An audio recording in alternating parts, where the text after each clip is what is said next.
देव उठनी एकादशी कार्तिक मास के शुक्ल पक्ष की एकादशी तिथि को कहते हैं। इस दिन भगवान विष्णु के साथ समस्त देवतागण 4 महीने की निद्रा के बाद जागृत होते हैं और षष्ठी का कार्यभार संभालते हैं। इस दिन भगवान विष्णु की विधि विधान से पूजा की जाती है और उनकी प्रिय वस्तुओं का भोग लगाया जाता है।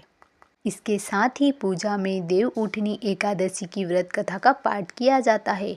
इसका पाठ करने से आपको भगवान विष्णु का आशीर्वाद मिलने के साथ ही आपको व्रत का 2 गुना फल प्राप्त होता है। आइए देव उठनी एकादशी व्रत की कथा सुनते हैं। एक राजा के राज्य में सभी लोग एकादशी का व्रत रखते थे। वहाँ की प्रजा, नौकर चाकरों से लेकर पशुओं तक को एकादशी के दिन अन्न नहीं दिया जाता था। एक दिन किसी दूसरे राज्य का एक व्यक्ति राजा के पास आकर बोला, महाराज कृपा करके मुझे नौकरी पर रख ले। तब राजा ने उसके सामने एक शर्त रखी कि ठीक है, रख लेते हैं, लेकिन रोज़ तो तुम्हें खाने को सब कुछ मिलेगा, पर एकादशी को अन्न नहीं मिलेगा।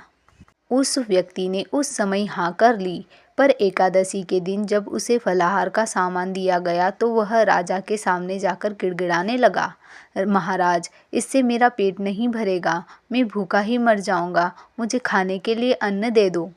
राजा ने उसे शर्त की बात याद दिलाई, फिर भी वह अपनी बात पर अड़ा रहा और अन्न छोड़ने को राजी नहीं हुआ। तब राजा ने उसे आटा, दाल, चावल आदि दिए। वह नित्य की तरह नदी पर पहुंचा और स्नान कर भोजन पकाने लगा। जब भोजन बन गया तो वहां भगवान को बुलाने लगा, आओ भगवान भोजन तैयार है। उसके बुलाने पर पीताम्बर धारण किए भगवान चतुर्भुज रूप में आ पहुँचे और प्रेम से उसके साथ भोजन करने लगे। भोजन आदि करके भगवान अंतर्ध्यान हो गए तथा वह अपने काम पर चला गया। 15 दिन बाद अगली एकादशी को वह राजा से कहने लगा कि महाराज मुझे 2 गुना सामान दीजिए। उस दिन तो मैं भूखा ही रह गया।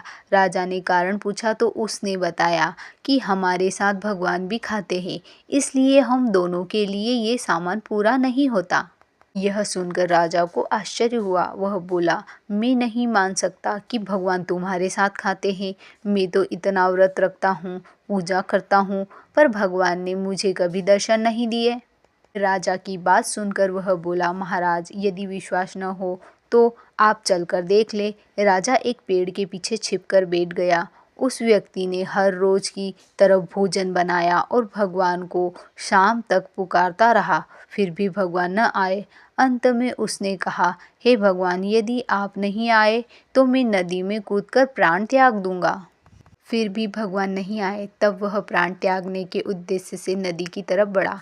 प्राण त्यागने का उसका दृढ़ इरादा जान शीघ्र ही भगवान ने प्रकट होकर उसे रोक लिया और साथ बैठकर भोजन करने लगे।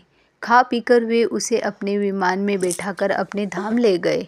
यह देखकर राजा ने सोचा कि व्रत उपवास से तब तक कोई फायदा नहीं होता है जब तक मन शुद्ध न हो। इससे राजा को ज्ञान मिला। वह भी मन से व्रत उपवास करने लगा और अंत में स्वर्ग को प्राप्त हुआ।